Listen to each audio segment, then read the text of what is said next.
negotiating down for a moment?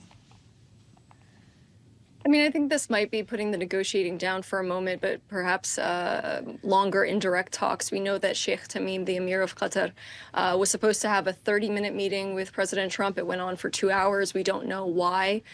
We do know that the Israeli negotiators have been somewhat intransigent on Witkoff's plan for Gaza and hostage releases. So there could be some tensions there that need to be worked out.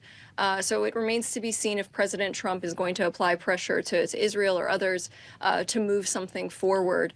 But certainly, I think this pomp and circumstance does help, I think, to grease the wheels of those negotiations for sure.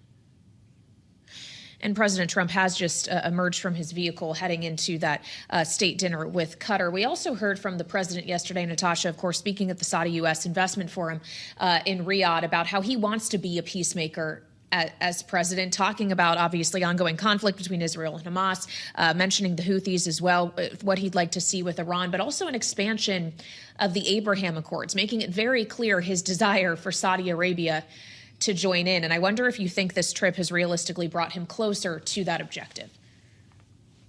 You know, I think it has, in a sense, even for Syria, which we couldn't have expected before.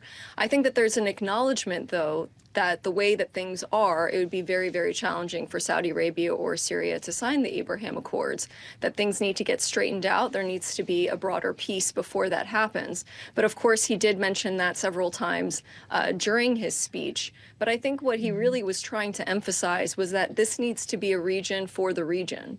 And really showing that the Gulf players can be shapers of the region themselves. And not just the United States and not just Israel. And so I think that that is a really pronounced rebalancing in the region that we don't know what to expect entirely. But I mean, I think this is a considerable shift. You think Donald Trump gets to Turkey this week? I mean, one can hope, I think, for peace for Ukraine as well.